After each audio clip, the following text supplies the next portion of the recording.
Hello दोस्तों। तो आज हम पढ़ने वाले हैं क्या नाम है हमारा, आज चैप्टर नंबर 5 का लास्ट टॉपिक है, मतलब लाइफ प्रोसेसेस का। जिनके पास पुरानी बुक है वो चैप्टर नंबर 6, जिनके पास नई बुक है चैप्टर नंबर 5। तो आज हमारा चैप्टर का लास्ट टॉपिक है, ठीक है। तो लास्ट वीडियो नहीं, लास्ट टॉपिक है। आज हम पढ़ने वाले हैं एक्सक्रीशन के बारे में यार, ठीक है। तो अभी तक हमने क्या पढ़ा था? अभी तक हमने पढ़ा प्लांट्स खाना कैसे बनाते हैं। चलो लिख के देखते हैं, ठीक है। Chapter number 5 life processes. तो हमने सबसे पहले देखा प्लांट्स खाना कैसे बनाते हैं, डेट इज कॉल्ड फोटोसिंथेसिस कैसे करते हैं। फोटोसिंथेसिस प्रोसेस हुआ, उसके बाद उन्होंने खाना बनाया किसकी फॉर्म में? ग्लूकोज की फॉर्म में। ग्लूकोज की फॉर्म में खाना बनाने के बाद उन्होंने स्टोर करना चालू करा स्टार्च की फॉर्म में। हमने डाइजेशन प्रोसेस लगाया, ठीक है। ह्यूमंस की बात करते हैं अब। ह्यूमंस ने डाइजेशन प्रोसेस लगाया और डाइजेशन प्रोसेस लगाने के बाद इसको वापस ब्रेक डाउन कर दिया ग्लूकोज के अंदर। हमने इसको एब्जॉर्ब करा, इसमें से एनर्जी निकाली, that is called respiration process. Respiration process चलाने के लिए क्या चाहिए था? एक्सचेंज ऑफ गैसेस प्रोसेस चलाना पड़ा। रीज़न क्योंकि हमें ऑक्सीजन चाहिए थी और जो CO2 है वो एक्सक्रीट आउट करनी थी, मतलब नहीं चाहिए थी, ठीक है। तो इसके लिए हमने एक्सचेंज ऑफ गैसेस पढ़ा, लंग्स वाला टॉपिक। लंग्स ब्लड को फिल्टर करते हैं लेकिन हार्ट उनको ट्रांसपोर्ट करता है, ठीक। उसका तो हमने लास्ट क्लास में पढ़ा था ट्रांसपोर्टेशन इन प्लांट्स के बारे में, कि प्लांट्स कैसे ट्रांसपोर्ट करते हैं। हमारे पास तो ट्रांसपोर्टेशन के लिए मैकेनिज्म है, हमारा ह्यूमन हार्ट ये काम कर देगा, लेकिन प्लांट्स ट्रांसपोर्टेशन कैसे करेंगे? तो प्लांट्स ट्रांसपोर्टेशन कैसे करते हैं, इस मैकेनिज्म को समझने के लिए हमने जो पढ़ा था वो था transportation in plant, that is xylem and phloem. आज हम पढ़ने वाले हैं कि यार प्लांट्स का तो समझ में आ गया, अब हम एक्सक्रीशन टॉपिक पढ़ेंगे। मतलब हमने खा लिया, पचा लिया, अब हिसाब भी तो देना पड़ेगा, ठीक है। तो हम पढ़ने वाले हैं कि ह्यूमंस कैसे एक्सक्रीट आउट करते हैं, ठीक है। तो हम पढ़ने वाले ह्यूमन एक्सक्रीशन, ठीक है। तो ह्यूमन एक्सक्रीशन से पहले तुम एक्सक्रीशन टॉपिक समझो, ठीक है। एक्सक्रीशन, ठीक है। अच्छा, अब जो एक्सक्रीशन है ना यार, वो 3 तरीके से होता है। 3 तरीके का हम वेस्ट एक्सक्रीट आउट करते हैं, एक सॉलिड, एक लिक्विड और एक गैस। सॉलिड वेस्ट क्या होता है? दिमाग लगाओ। सॉलिड वेस्ट वो वेस्ट होता है जो हमने पढ़ा था डाइजेशन प्रोसेस में, जो NS के थ्रू एक्सक्रीट आउट हो जाता है, ठीक है। दूसरा होता है गैसियस वेस्ट। गैसियस वेस्ट में आता है CO2, जो गैस एक्सचेंज में लंग्स के थ्रू एक्सक्रीट आउट हो जाता है। अब तीसरा बचा हुआ that is liquid waste. Liquid waste को हम नाइट्रोजनस वेस्ट भी बोलते हैं, ठीक है, क्योंकि मेनली प्राइमरी उसके अंदर नाइट्रोजन एक्सक्रीट आउट होता है, तो नाइट्रोजन वेस्ट, ठीक है। दुनिया में ना यार 3 तरीके के ऑर्गेनिजम्स हैं। कितने तरीके के हैं? 3 तरीके के। कुछ ऑर्गेनिजम्स ऐसे होते हैं जो अमोनिया रिलीज करते हैं, कुछ ऑर्गेनिजम्स ऐसे होते हैं जो यूरिक एसिड रिलीज करते हैं, और कुछ ऑर्गेनिजम्स ऐसे होते हैं जो यूरिया रिलीज करते हैं, ठीक है। इन तीनों में से ना, मतलब समझ लो, कुछ ऑर्गेनिजम्स ऐसे जो अमोनिया रिलीज करते हैं। अमोनिया मतलब अमोनोटेलिक ऑर्गेनिज्म, जो अमोनिया रिलीज करते हैं उनको कहते हैं अमोनोटेलिक। जो यूरिक एसिड रिलीज करते हैं उनको कहते हैं यूरिकोटेलिक, और जो यूरिया रिलीज करते हैं उनको कहते हैं यूरियोटेलिक। क्लियर? समझो, अमोनिया जो रिलीज करते हैं उनको कहते हैं अमोनोटेलिक। अब जो अमोनिया रिलीज कर रहे हैं अमोनोटेलिक समझ में आता है, दिमाग लगाना जरा, ठीक है। इन तीनों में से सबसे ज़्यादा टॉक्सिक कौन सा होता है? टॉक्सिक कहने का मतलब है कि देखो तीनों ही टॉक्सिक है, इसीलिए बॉडी से एक्सक्रीट आउट करना जरूरी है। लेकिन तीनों में से सबसे ज़्यादा एक्सक्रीट आउट होते समय इरिटेशन पैदा कौन करता है? वो है अमोनिया। क्लियर? इसीलिए जो अमोनिया होता है ना, वो ऐसे ऑर्गेनिजम्स तरीका यूज़ करते हैं जिनको मतलब बाहर एक्सक्रीट आउट करते समय दिक्कत ना हो। पानी के साथ वो बहुत ज़्यादा एक्सक्रीट आउट करते हैं। कहने का मतलब ये कि अगर किसी ऑर्गेनिज्म को अगर अमोनिया रिलीज़ करना है तो उसको बहुत सारा पानी भी रिलीज़ करना पड़ेगा ताकि इरिटेशन कम हो, ठीक है, क्योंकि बहुत ज़्यादा टॉक्सिक होते हैं। और ऐसा कौन सा ऑर्गेनिज्म है जो पानी को वेस्ट कर सकता है? क्योंकि पानी के साथ एक्सक्रीट आउट करेगा तो बॉडी से वाटर लॉस होगा ना, तो पानी की कमी ही नहीं है। वो ऑर्गेनिज्म जो पानी में रहते हैं। तो फिशेज जो होती हैं वो अमोनिया रिलीज करती हैं, समझ में आ गया।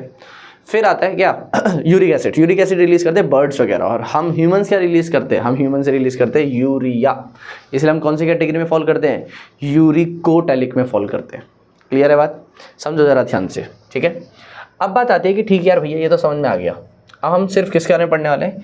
ह्यूमन एक्सक्रीटरी सिस्टम के बारे में पढ़ने वाले हैं। Human excretory system,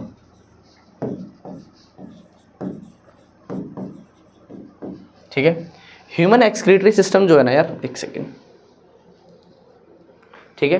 human excretory system जो है ना, वो कैसे काम करता है हम उसके बारे में बात करेंगे। तो सुनो, ह्यूमन एक्सक्रीटरी सिस्टम पहली बात तो 4 चीज़ों से मिलकर बना हुआ होता है, ठीक है। A pair of kidney, 2 kidney. Human excretory system किससे बना हुआ है? 2 किडनी से बना हुआ है। अ पेयर ऑफ यूरेटर, दो यूरेटर से बना हुआ। क्या होते हैं ये अभी थोड़ी देर में समझ में आ जाएंगे, अभी के लिए समझो बस, ठीक है, सुन लो, ठीक है। अ यूरिनरी ब्लैडर, एक यूरिनरी ब्लैडर एंड एक यूरेथ्रा, इन चार चीज़ों से मिलकर बना होता है ह्यूमन एक्सक्रीटरी सिस्टम। मतलब दो किडनी, दो यूरेटर, एक यूरिनरी ब्लैडर और एक यूरेथ्रा, इन चारों से मिलकर बना हुआ, ये दो, ये एक, इन चारों चीज़ों से मिलकर बना हुआ होता है ह्यूमन एक्सक्रीटरी सिस्टम। तो कहने का मतलब ये कि ह्यूमंस को अगर एक्सक्रीटरी सिस्टम बनाना है तो ह्यूमन का एक्सक्रीटरी सिस्टम इन चारों चीज़ों से मिलकर बना हुआ होता है, ठीक है।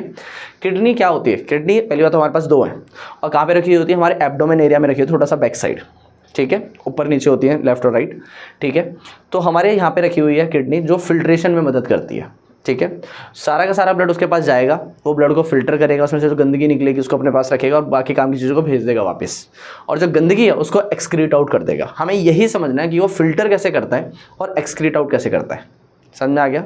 तो ह्यूमन एक्सक्रीटरी सिस्टम बना होता है दो किडनी से जो फिल्ट्रेशन करती हैं, फिर दो ट्यूब से, और धीरे धीरे अभी तुम्हें समझ में आने लगेगा, ठीक है। तो ये दो किडनी है जो फिल्ट्रेशन करेंगे, ये यूरेटर है, दो पाइप जिनमें के थ्रू गंदगी आएगी, ये यूरिनरी ब्लैडर जहाँ पे गंदगी स्टोर होगी, और फिर यूरेथ्रा जहाँ से वो एक्सक्रीट आउट होगी, ठीक है। अभी धीरे धीरे समझ में आने लगेगा सब कुछ। तो सुनो, अब सबसे पहले बात करते हैं डायग्राम की। तो सुनो, तो अगर ह्यूमन एक्सक्रीटरी सिस्टम में है सबसे पहले दो किडनी, तो दो किडनी कुछ इस तरीके से बनी हुई है, एक किडनी एरी, ठीक है, और एक किडनी एरी, हमें मतलब एक ही से है, ठीक है। हम किस पे समझेंगे सब कुछ? एक ही किडनी पे समझेंगे, ठीक है, बाकी दो एरी। पक्का क्लियर है? ठीक, अब समझना, थोड़ा छोटा बनाते हैं ताकि हम सारे पॉइंट्स को लेवल कर सकें। एक किडनी एरी और एक किडनी एरी। सुनो, दोनों किडनी जो है ना, मैं कलर चेंज कर देता हूँ, दोनों किडनी जो है ना, जो भी फिल्ट्रेशन करती हैं, वो सारे की सारी फिल्ट्रेशन वाली चीज़ जो है ना, वो गंदगी यहाँ पर स्टोर करते हैं। ये एक पाइप हो गया, ये एक पाइप हो गया, ये पाइप के थ्रू यहाँ पर आके स्टोर किया जाता है सब कुछ, ठीक है, समझ में आ रहा है। और यहाँ से ये एक्सक्रीट आउट होगा, ठीक है। तो दिमाग लगाओ जरा ध्यान से। सबसे इंपॉर्टेंट बात, सबसे पहले किडनी फिल्ट्रेशन करती है, फिल्टर करने के बाद वो यूरेटर को दे देती है, यूरेटर से यूरिनरी ब्लैडर में स्टोर होगा, यूरेथ्रा के थ्रू एक्सक्रीट आउट। अभी किडनी की बात करते हैं। किडनी को अगर तुम ध्यान से समझोगे ना, तो किडनी के ना दो पार्ट्स बनाए हुए हैं, ठीक है। किडनी के क्या बनाए हुए हैं? दो पार्ट्स बनाए हुए हैं, ठीक है। ये समझने के लिए, ये थोड़ा हायर क्लास में बताया जाता है, 10th क्लास में है नहीं ऐसा, लेकिन मैं तुम्हें थोड़ा बेसिक समझा रहा हूँ, ठीक है। तो किडनी के क्या है? दो हिस्से करे हुए हैं, ठीक है, एक बाहर वाला हिस्सा, एक अंदर वाला हिस्सा। बाहर वाला जो हिस्सा होता है उसको कहते हैं कॉर्टेक्स, तो इसका मतलब ये वाला जो एरिया है उसको क्या कहेंगे? कॉर्टेक्स। और ये जो अंदर वाला एरिया इसको कहते हैं मेडुला, ठीक है। ये कॉर्टेक्स और मेडुला के अंदर ना एक स्पेशल तरीके की अरेंजमेंट होती है, ठीक। वो अरेंजमेंट थोड़ी पिरामिड जैसी दिखाई देती है, तो वो तुम्हें कुछ इस तरीके से दिखाई देगी, समझना जरा ध्यान से, ठीक है। वो पिरामिड जैसी दिखाई देती है, वो कुछ इस तरीके से दिखाई देगी। ऐसे बहुत सारे होते हैं, मैंने 3 ही बनाए, ऐसे बहुत सारे होते हैं, इतना क्लियर है। ये जो पिरामिड जैसी अरेंजमेंट है ना, ये अरेंजमेंट काम करती है और ये अब आगे बढ़ेगी। दिमाग लगाना जरा क्या बोल रहा हूँ मैं, ठीक है। ये पिरामिड के पास क्या होते हैं? दोनों में ऐसा, ठीक है। अब बहुत इंपॉर्टेंट नाम है, ठीक है, ध्यान से सुनना। अब यहाँ पर आते हैं नेफ्रॉन, समझो जरा ध्यान से। देखो, किडनी को सारा ब्लड दे दिया गया, ठीक है। यहाँ पे मैंने वो पाइप बनाए जो गंदगी लेकर आते हैं, लेकिन इसके साथ अगर तुम डायग्राम देखोगे तो इसके साथ एक और पाइप है, मैं तुम्हें डायग्राम दिखाता हूँ, ठीक है। देखो, ये किडनी को देखोगे तो किडनी के पास दो तरीके के पाइप है, एक येलो कलर का पाइप है, येलो या वाइट कुछ भी समझ लो, उसके साथ दो और पाइप दिखाई देंगे, रेड और ब्लू। रेड और ब्लू कौन से पाइप है? जो ब्लड को लेकर आते हैं और ब्लड को लेकर जाते हैं साफ करने के बाद, साफ करने से पहले, ठीक है। लेकिन जो गंदगी है वो इस येलो पाइप को पकड़ाता है, जो बिल्कुल पतला पतला सा ट्यूब दिखाई दे रहा है, समझ में आ गया। तो किडनी के अंदर जब ब्लड आया तो फिल्टर होगा, किडनी के अंदर जो ब्लड आया वो फिल्टर होगा, लेकिन किडनी के अंदर आया किसके थ्रू? वो उन पाइप्स के थ्रू जिनमें लिखा होगा renal artery and renal vein. Renal is related to kidney, जहाँ पे रीनल वर्ड देख लो उसके अंदर किडनी की बात चल रही है, ठीक है। ऐसे हर जगह होता है, रीनल मतलब किडनी, हिपैटिक मतलब लीवर, कार्डियक मतलब हार्ट, ठीक है। तो ऐसा लॉजिक है। अच्छा सुनो, अब वो ब्लड लेकर आए, इसको दे दिया किडनी को। अब क्या किडनी काम करेगी? नहीं भाई, किडनी को सारा ब्लड मिल जाता है, ठीक है। अब किडनी क्या करती है? किडनी के बाद छोटे काम करने वाले बहुत सारे लोग हैं। किडनी सारा ब्लड लेकर कुछ ब्लड सब में थोड़ा बांट देती है, ठीक है, और सब फिल्टर करने लग जाते हैं। कहने का मतलब ये कि मान लो फॉर एग्जांपल मुझे एक काम दिया गया, मान लो फॉर एग्जांपल मुझे किसी ने काम दिया कि 1000 पेजेस को लिखना है, ठीक। अब 1000 पेजेस मुझे दे दिए। अब 1000 पेजेस लिखने के लिए तो मैं काम नहीं कर सकता, इसीलिए मैंने क्या करा, एक सेकेंड, ठीक है, इसीलिए मैंने क्या करा, बहुत सारे छोटे मतलब अलग अलग लोगों को हायर करा और उन सबको 5-5 पेज लिखने के लिए दे दिए, ठीक है। तो कहने का मतलब ये कि मुझे 1000 पेज लिखने थे, लेकिन मैंने उस काम को आगे बढ़ा दिया और हर किसी को 5-5 पेज लिखने के लिए दे दिए। तो बहुत सारे लोग आए मेरे पास, सबको 5-5 दे दिए, एक साथ काम होके आ गया। वैसे ही है किडनी के साथ। किडनी के पास बहुत सारा ब्लड आता है, किडनी अपने छोटे छोटे पार्ट्स को ब्लड बांट देता है फिल्टर करने के लिए। सारे ब्लड, फिल्टर्ड ब्लड वापस लेता है और आगे पहुंचा देता है। मतलब मैंने तुमसे सारे 5 जिसको भी दिए थे 5-5 पेज वापस कलेक्ट करे और 1000 पेज वापस बना के उसको दे दिए, काम भी हो गया। ठीक है। बची जो गंदगी है वो आगे ट्रांसपोर्ट कर दिया जाता है, जो पतली सी ट्यूब दिखाई दी है अभी, दैट इज यूरेटर। ठीक है। मैं यहाँ पे बाकी ट्यूब्स नहीं बना रहा क्योंकि उनका फायदा नहीं है। ठीक है। अब सुनो जरा ध्यान से। लेकिन किडनी के अंदर क्वेश्चन ये है कि कौन है वो जो फिल्ट्रेशन कर रहा है। किडनी के अंदर किडनी ने ब्लड लिया और छोटे छोटे सबको बांट दिया थोड़ा थोड़ा ब्लड। तो थोड़ा थोड़ा ब्लड जो हर किसी को मिला वो कौन है? वो है नेफ्रॉन। वो क्या है दोस्तों? नेफ्रॉन। ठीक है। उसका नाम है नेफ्रॉन। नेफ्रॉन बेसिकली यहाँ पर सिचुएटेड होता है। ठीक है। ये यहाँ पे क्या होता है? अभी हम प्रॉपर स्ट्रक्चर बनाएंगे तो असलियत में जो नेफ्रॉन होता है ना वहाँ पे सिचुएटेड होता है, जो बेसिकली काम क्या करता है? उसका मेन काम है फिल्ट्रेशन करना। तो किडनी सारा ब्लड लेकर, बहुत सारे नेफ्रॉन्स है उसके पास, लगभग 1 मिलियन नेफ्रॉन्स होते हैं, मतलब 10 लाख नेफ्रॉन होते हैं कम से कम। तो हर नेफ्रॉन को थोड़ा थोड़ा ब्लड दे देती है। हर नेफ्रॉन ब्लड को फिल्टर करता है, काम की चीज़ें वापस दे देता है और गंदगी को यूरेटर को पकड़ा देता है। कितना सिंपल तरीका है। समझ में आया मैंने क्या बोला? ठीक है। अब ये नेफ्रॉन का स्ट्रक्चर कैसे काम करता है हम ये समझेंगे। ठीक है। यहाँ तक किसी को दिक्कत है तो कमेंट में डालना। ठीक है। सुनो ज़रा ध्यान से। अब सबसे पहले आता है नेफ्रॉन का स्ट्रक्चर। ठीक है। तो हम क्या पढ़ने वाले हैं? नेफ्रॉन का स्ट्रक्चर। ठीक है। न्यूरॉन से कंफ्यूज मत हो जाना। न्यूरॉन ब्रेन का सेल है, नेफ्रॉन किडनी का सेल है। ठीक है। तो सुनो, सबसे पहले नेफ्रॉन के हेड वो पार्ट में आता है ग्लोमेरुलस हेड, और इसके पास दूसरा एक नाम है that is called Bowman's capsule. देखो, बोमेंस कैप्सूल और ग्लोमेरुलस हेड। ठीक है। ये ग्लोमेरुलस हेड, बोमेंस कैप्सूल, ये दोनों अलग अलग चीज़ें, मतलब ये अंदर अंदर बाहर चीज़ें। लेकिन 10th क्लास में हम एक ही चीज़ समझते हैं। ठीक है। अभी के लिए समझ लो कि यही ग्लोमेरुलस हेड है, यही बोमेंस कैप्सूल है। इतना क्लियर है? समझना ज़रा ध्यान से। इसका नाम क्या रखा हुआ हमने? ग्लोमेरुलस हेड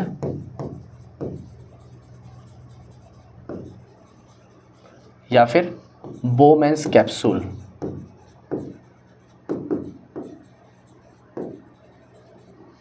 ठीक है। यहाँ पर सारा ब्लड आता है, पक्का क्लियर है? सारा का सारा ब्लड जो आएगा ना वो ग्लोमेरुलस हेड में आएगा, बोमेंस कैप्सूल ग्लोमेरुलस हेड। ठीक है। यहाँ पर सारा ब्लड फिल्टर होता है, ये इंपॉर्टेंट बात है। ठीक है। अभी अभी धीरे धीरे समझोगे। इसके बाद जो भी गंदगी बनती है सारी की सारी ट्रांसपोर्ट कर दी जाती है एक ट्यूब के थ्रू, समझना। ठीक है। तो ये ग्लोमेरुलस हेड हो गया। ये जितनी भी गंदगी को देगा वो एक ट्यूब में आएगा जिसका नाम है, नाम अभी बताता हूँ, इसका नाम है हेनलेज लूप। क्या नाम है इसका? Henle's loop. बताओ समझ में आया कि नहीं आया? ठीक है। तो सारा का सारा ब्लड जो है वो किस में के अंदर आता है? ग्लोमेरुलस हेड के अंदर आता है। ग्लोमेरुलस हेड ब्लड को फिल्टर करता है और ब्लड को फिल्टर करने के बाद किसको दे देता है? हेनलेज लूप को दे देता है। हेनलेज लूप नाम की ट्यूब है, उसका नाम क्या है? Henle's loop.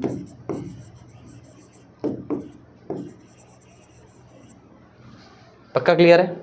हेनलेज लूप के पास आने के बाद सारी की सारी जो गंदगी यहाँ पे इकट्ठी होगी वो एक ट्यूब में डाल दी जाएगी जिसका नाम है कलेक्टिंग ट्यूब। इसका नाम क्या है? Collecting tube. सबको समझ में आएगा अभी धीरे धीरे, सब कम्युनिकेट होने लगेगा। ठीक है। तो सुनो, अब दिमाग लगाओ। तो सबसे पहले रीनल आर्टरी, रीनल वीन जो काम करते हैं लंग्स के साथ, वो लंग्स को ब्लड को देते हैं कि भाई तू ये ब्लड को फिल्टर कर दे।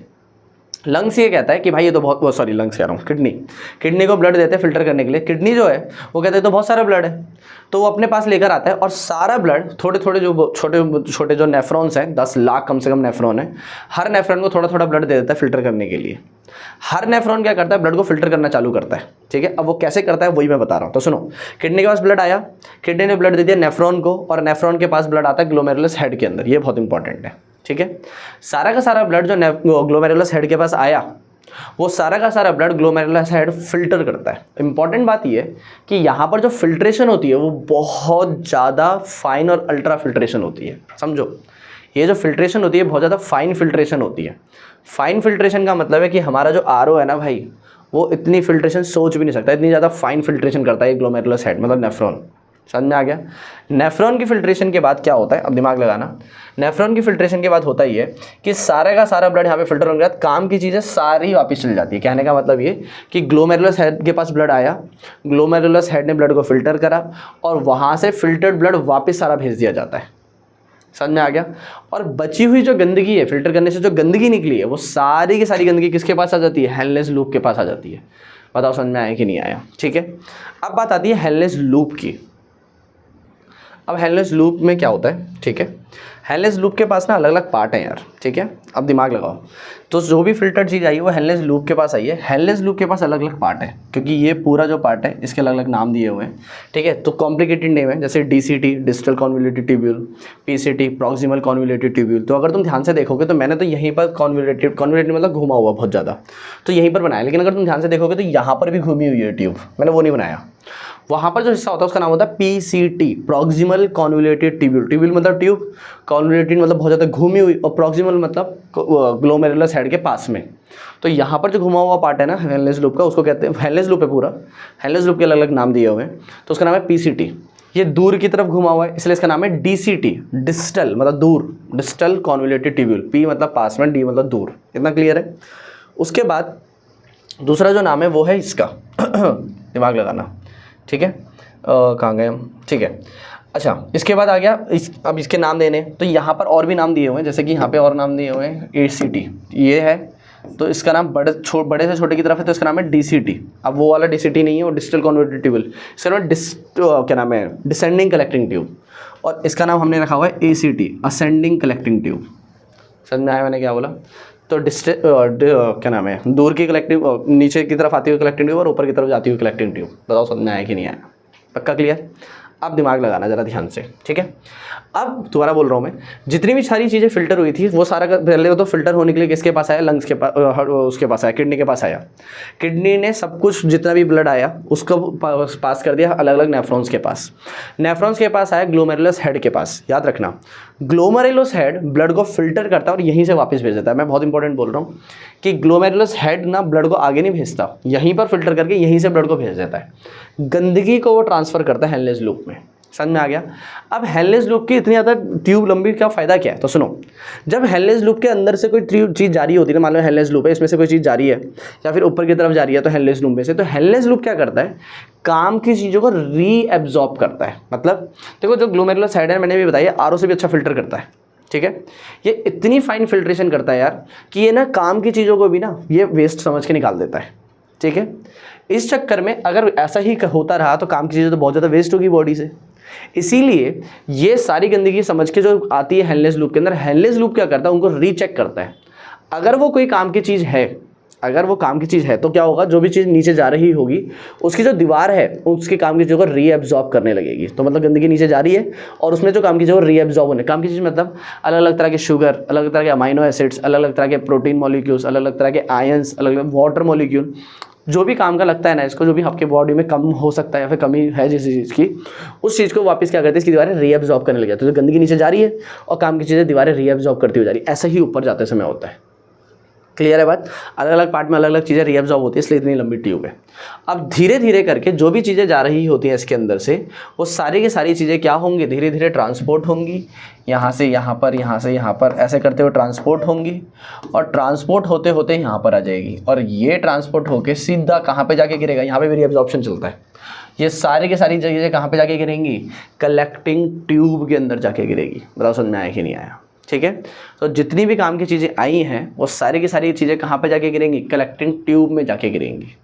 ठीक, अब समझो ज़रा ध्यान से। तो काम की चीज़ जो भी होगी ना, ठीक है, वो जो भी काम की चीज़ ये पहले से एब्जॉर्ब करके उसको रख लेगा, लेकिन फिर भी ये गंदगी समझ के जो चीज़ें निकाल देता है, और अगर वो काम की है तो हेलनेस लूप ये करेगा। अब एक चीज़ और सुनो, कलेक्टिंग ट्यूब में जैसी कोई चीज़ गिर जाती है ना, तो उस चीज़ का दोबारा रीएब्जॉर्प्शन नहीं होता। ये बात इंपॉर्टेंट है। कलेक्टिंग ट्यूब में अगर एक बार कोई चीज़ आ गई तो उसका रीएब्जॉर्प्शन नहीं होगा। समझ में आ गया? क्योंकि कलेक्टिंग ट्यूब में आई वो चीज़ है जिसको कलेक्ट करके बाहर फेंकना है। ठीक है, अब समझो ज़रा ध्यान से इस चीज़ को। सुनो, अब यहाँ पर क्या है? नेफ्रॉन्स है, यहाँ पर लाई करते हैं नेफ्रॉन, कॉर्टेक्स और मेडुला के बीच में। ठीक, कुछ कुछ होते हैं जो कॉर्टेक्स से बहुत ज़्यादा होते हैं, वो बात अलग है, लेकिन यहाँ पर लाई करते हैं। ठीक है, जितनी भी गंदगी आती है ना, वो सारी की सारी गंदगी क्या करी जाती है? यहाँ से कलेक्ट करके यहाँ से छोटे छोटे ट्यूब्स में ऐसे ट्रांसफ़र कर दी जाती है। यहाँ से यहाँ पे आएगी, यहाँ से यहाँ पर आएगी। अब देख रहे हो, तो छोटी छोटी जो ट्यूब्स हैं ना, छोटी छोटी जो ट्यूब्स हैं, वो सारी की सारी कहाँ पे जाके गिरती हैं? यूरेटर में जाके गिरती है। कौन सा नाम, क्या नाम था इनका? यूरेटर। याद आ रहा है? ठीक है, इसका नाम क्या है? यूरेटर। तो इसका मतलब कहने का ये कि जितनी भी गंदगी यहाँ पे प्रोड्यूस हुई थी वो सारी गंदगी छोटे छोटे ट्यूब से इकट्ठी करके किसके अंदर डाल दी गई, बड़े ट्यूब के अंदर डाल दी गई, यूरेटर। अब यूरेटर से आगे कहानी बहुत आसान है, इतना क्लियर है, समझना जरा ध्यान से, ठीक है। अच्छा एक चीज़ और, कलेक्टिंग ट्यूब का एक ही नेफ्रॉन से गंदगी कलेक्ट करता है ऐसा भी नहीं है। कलेक्टिंग ट्यूब के पास बहुत सारी जगहों से क्या आ रही होती है, गंदगी आ रही होती है। ये अलग अलग जगह से गंदगी कलेक्ट करके अलग अलग जगह पे काम करता है, ठीक है, समझना जरा ध्यान से, ठीक है। तो यहाँ पे एक नेफ्रॉन होगा, यहाँ से गंदगी कलेक्ट कर रहा होगा, यहाँ पे एक नेफ्रॉन होगा, यहाँ से गंदगी कलेक्ट कर रहा होगा, यहाँ पे एक नेफ्रॉन होगा, यहाँ से गंदगी कलेक्ट कर रहा होगा, यहाँ पे एक नेफ्रॉन होगा, यहाँ से गंदगी कलेक्ट कर रहा होगा। तो ऐसे बहुत सारे नेफ्रॉन से गंदगी कलेक्ट करता है कलेक्टिंग ट्यूब। छोटी छोटी कलेक्टिंग ट्यूब आके बड़ी ट्यूब बनाती है और वो आके यूरेटर में जाके गिर जाती है। समझ में आया मैंने क्या बोला? यूरेटर में जैसे आगे गिरेगी तो सारी की सारी चीज़ें कहाँ पर आ गई, यूरिनरी ब्लैडर में आ गई। ये क्या है, यूरिनरी ब्लैडर है। अब समझो ज़रा ध्यान से, तो जितनी भी गंदगी आई थी वो सारी की सारी गंदगी कहाँ पे आके इकट्ठी हो गई, यूरिनरी ब्लैडर पे। स्टेप बाय स्टेप आप समझ गए होगे, इतना क्लियर है? सुनो अब ज़रा ध्यान से। अच्छा अगर तुम ध्यान से देखोगे ना, अब अगले उस इधर डायग्राम बना रखा है एक और, इस डायग्राम को देखो ज़रा, इस डायग्राम को देखो। तुम अगर इस डायग्राम को ध्यान से देखोगे तो तुम्हें दिखाई दे रहा होगा येलो कलर की ट्यूब। येलो कलर की ट्यूब इज हेलनेस लूप, जो बहुत ज़्यादा कॉम्प्लिकेटेड है, ठीक है। उसके साइड में रन कर रही है एक ब्लू और रेड कलर की ट्यूब। और ध्यान से अगर आप देखोगे तो पहले ब्लू कलर की ट्यूब है जो आगे जाके क्या हो जाती है, रेड हो जाती है। ऐसा क्यों, इसको कहते हैं, क्या दिमाग लगाना जरा ध्यान से, ऐसा क्यों हो रहा है? पहली बात तो वो है। दूसरा इस ट्यूब का नाम है वासा रेक्टा, लिखा नहीं है शायद, लेकिन वासा रेक्टा है इस ट्यूब का नाम। ये होता क्या है तो सुनो, सिंपल सा लॉजिक है। ब्लू कलर की जो ट्यूब है वो दिखा रही है कि गंदगी आ रही है, ठीक। गंदगी आते हैं वो फिल्टर करता है उसको और वो साफ कर देता है, तो वो रेड कलर की हो जाती है, कुछ ऐसा दिखा रखा है।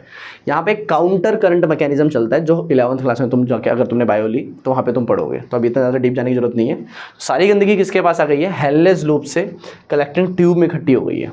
कलेक्टिंग ट्यूब से बड़ी ट्यूब बनती है जिसका नाम है यूरेटर, और यूरेटर से सारी गंदगी इकट्ठी हो गई यूरिनरी ब्लैडर के अंदर। अब यहाँ पे इंपॉर्टेंट है, ठीक है, सुनो। यूरिनरी ब्लैडर अब क्या है, मसल्स से बना हुआ पार्ट है, ठीक।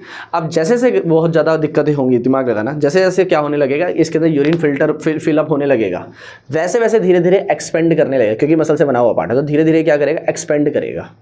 अब जब धीरे धीरे एक्सपेंड करेगा तो धीरे धीरे ब्रेन के पास सिग्नल भी जाएगा। तो इसको कंट्रोल करता है ब्रेन का मेडुला पार्ट। कौन कंट्रोल करता है, ब्रेन का मेडुला पार्ट यहाँ पर होता है, ठीक है, ब्रेन का मेडुला पार्ट। अब ब्रेन के मेडुला पार्ट के बाद जैसे सिग्नल जाता है कि यहाँ पे मसल्स बहुत ज़्यादा एक्सपेंड कर रही है, तो वो समझ जाता है कि यूरिन फिलअप होने लग गया है, ठीक है। फिर मेडुला जो है वो यूरिनेशन की एक सेंसेशन अर्ज पैदा करेगा कि आपको यूरिन पास आउट करना है, क्लियर है। वो सारी की सारी अर्ज कौन पैदा करेगा, यूरिनरी ब्लैडर से सिग्नल लेकर मेडुला, ठीक है। और जब अर्ज पैदा होगी तो अब यूरिन एक्सक्रीट आउट करना पड़ेगा। तो यूरिन यूरेटर के थ्रू यूरेटर तो होता, यूरिन यूरेथ्रा के थ्रू एक्सक्रीट आउट कर दिया जाता है और सारी गंदगी बाहर फेंक दी जाती है। ख़त्म टॉपिक। बताओ कितना ईजी है, ठीक है यहाँ तक? अब बताओ समझ में आया, ठीक है। ये था ह्यूमन एक्सक्रीटरी सिस्टम के बारे में। अब इसी से रिलेटेड एक और टॉपिक है, इसको हम ये लास्ट टॉपिक पढ़ रहे हैं, that is excretion in plants. क्या है topic, excretion in plants. Excretion in plants कैसे काम करता है, ठीक है, सुनो ज़रा ध्यान से। एक्सक्रीशन इन प्लांट्स के अंदर है कि प्लांट्स भी तो वेस्ट एक्सक्रीट आउट करेंगे यार, सॉलिड, लिक्विड, गैसियस, हर तरीके का वेस्ट तो ये भी एक्सक्रीट आउट करेंगे। तो अब ये जो वेस्ट एक्सक्रीट आउट करेंगे, अब ये कैसे काम करेगा, ठीक है। अब दिमाग लगाओ ज़रा ध्यान से, सुनो। देखो यार जो प्लांट्स है ना वो बहुत सारे, अब इनके पास कोई एक्सक्रीटरी ऑर्गन तो है नहीं, इसलिए बहुत सारे मैकेनिज्म यूज़ करते हैं, ठीक है। दूसरी बात ये कि एक बात ज़्यादातर याद रखना, प्लांट्स के लिए जो भी एक्सक्रीशन होता है ना, जो भी एक्सक्रीटरी प्रोडक्ट होता है वो ह्यूमंस के लिए फ़ायदेमंद होता है। जैसे कि गैस ही देख लो, उसके लिए ऑक्सीजन वेस्ट है, वो हमारे लिए देता है, तो हमारे फ़ायदे का है। प्लांट्स की वो स्टेम पर अलग अलग तरह के चिपचिपे पदार्थ रिलीज होते हैं, हम उसे रबड़ और रेजिन और पता नहीं क्या क्या बनाते हैं, है कि नहीं। तो वही है, तो वहाँ पे जो वेस्ट प्रोडक्ट है हमारे लिए काम का होता है। तो सुनो, प्लांट्स में सबसे पहला वेस्ट प्रोडक्ट तो है उसके लिए गैस, ठीक है। सबसे पहला वेस्ट प्रोडक्ट क्या है, गैस, ऑक्सीजन, जो वो स्टोमाटा के थ्रू एक्सक्रीट आउट कर देता है। पक्का क्लियर है, दिमाग लगाओ। दूसरा, प्लांट को अगर तुम देखा होगा तो वो अलग अलग, मतलब जो स्टेम होते हैं उसके ऊपर, स्टेम पे अलग अलग तरह के चिपचिपे, अभी जो मैं बताता है गम्स एंड रेजिन्स, ये बहुत ज़्यादा रिलीज होते हैं। तो जो गम्स एंड रेजिन्स जो रिलीज होते हैं ये भी क्या है, प्लांट्स के लिए वेस्ट है, ठीक है। ये स्टेम के थ्रू रिलीज करता है वो, ठीक है। ये किसके थ्रू करता है, स्टोमाटा। ये किसके थ्रू रिलीज करता है, स्टेम के थ्रू। वैसे कई सारे तरीके के एसिड्स होते हैं, और भी मिनरल्स होते हैं, ठीक है। ये सारे रिलीज़ करता है वो अपने रूट के थ्रू। किसके थ्रू रिलीज़ करता है वो? रूट के थ्रू रिलीज़ करता है। इतना क्लियर है? अच्छा, अब ये सारे तरीके यूज़ करता है प्लांट, कई सारे एसिड्स है, कई सारे तरीके एक्सेप्ट और भी कोई मॉलिक्यूल है, सारे रिलीज़ कर देता है। लेकिन मान लो फॉर एग्जांपल कोई ऐसा मॉलिक्यूल है प्लांट के पास जो एक्सक्रीट आउट नहीं किया जा सकता इन सिस्टम से, ठीक है। तो प्लांट क्या करता है, अब ढूंढता है एक ऐसे लीफ को जो टूट के गिरने वाला है। पहले तो वो ढूंढता है कौन सा लीफ टूट के गिरने वाला, कौन मतलब किसकी एज हो गई है, कौन बुढ़ापे की तरफ आ गया है। पहले तो उसको बोलता है कि तुझसे ना जाओ। क्यों भाई? क्योंकि अगर लीफ गिरेगा तो यार फोटोसिंथेसिस भी तो नहीं होगा। अगर जब तक लीफ था तब तक वो फोटोसिंथेसिस कर रहा था, तब तक तो प्लांट का फायदा हो रहा था, तो प्लांट उसको रोकने की कोशिश करता है।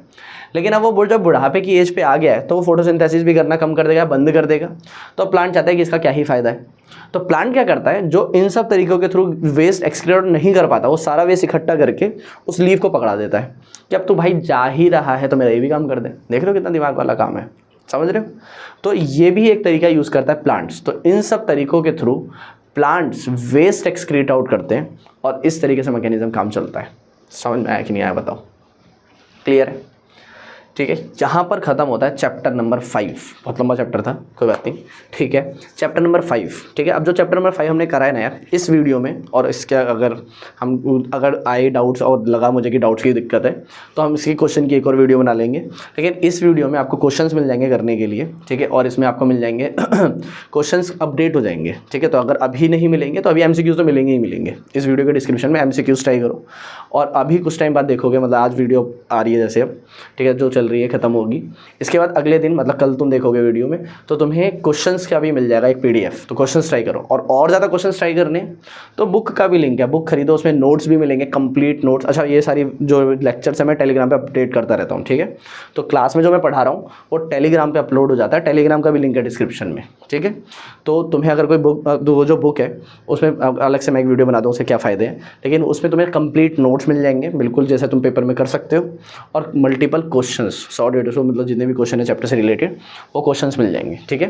लेकिन अभी के लिए मैं इस वीडियो के डिस्क्रिप्शन में सबसे पहले ऐड करूँगा MCQs, और 1-2 दिन में अपडेट हो जाएंगे क्वेश्चंस भी, ठीक है। यहाँ तक किसी को कोई दिक्कत हो तो बताओ। इस वीडियो के अपलोड होने के एक दिन के अंदर अपलोड वो क्वेश्चंस भी आ जाएंगे, ठीक है। और ज़्यादा डिटेल्ड क्वेश्चंस करने तो आप देख सकते हो, बुक ले सकते हो, लेकिन अभी के लिए बताओ, ठीक है। और मैं होप कर रहा हूँ कि भाई तुम्हें समझ में आया होगा पूरा चैप्टर, ठीक है। इसको ख़त्म करना चालू करो, उसके बाद इसके रिलेटेड जो क्वेश्चन पेपर है वो भी अपडेट कर देंगे। उसमें क्या दिक्कत है, क्वेश्चन पेपर भी अपडेट कर देंगे। क्वेश्चन 1 घंटा निकालो और अटैम्प्ट करो, लेकिन क्वेश्चन वाला अगर मैंने वीडियो बनाई डाउट्स की तो उसमें अटैच कर देंगे उसको, ठीक है।